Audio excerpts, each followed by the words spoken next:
విశాఖలో ఘోర రోడ్డు ప్రమాదం. లారీని ఢీకొట్టిన కారు, నలుగురు అక్కడికక్కడే దుర్మరణం. విశాఖపట్నం జాతీయ రహదారిపై ఆదివారం తెల్లవారుజామున ఒక ఘోర రోడ్డు ప్రమాదం సంభవించింది. ఆనందాపురం అరకాపల్లి నేషనల్ హైవేపై గండిగుండం సమీపంలో వేగంగా వెళుతున్న కారు అదుపు తప్పి ముందున్న లారీని బలంగా ఢీకొట్టింది.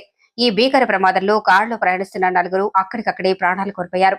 మృతుల్లో కారు డ్రైవర్ కూడా ఉన్నారు. శుభకార్యానికి వెళ్తుండగా విషాదం.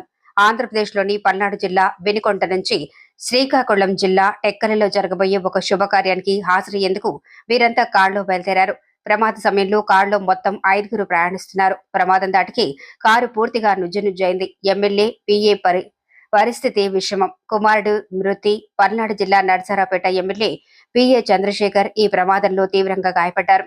ప్రస్తుతం ఆయన పరిస్థితి విషమంగా ఉండటంతో చికిత్స నిమిత్తం విశాఖపట్నంలోని ఒక ప్రైవేట్ ఆసుపత్రికి తరలించారు. కాగా ఈ ప్రమాదంలో మరణించిన వారిలో చంద్రశేఖర్ కుమారుడు కూడా ఉన్నట్లు ప్రాథమిక సమాచారం అందుతోంది.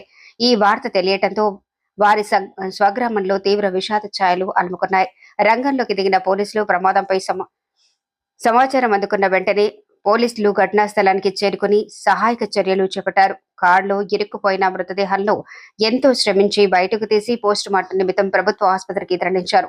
జాతీయ రహదారిపై అతివేగం వల్ల నియంత్రణ కోల్పోవటం వల్ల ఈ ప్రమాదం జరిగిందా, లేక డ్రైవర్ నిద్రమత్తులోకి జారుకోవటం కారణమా అనే కోణంలో పోలీసులు కేసు నమోదు చేసుకుని దర్యాప్తు ప్రారంభించారు.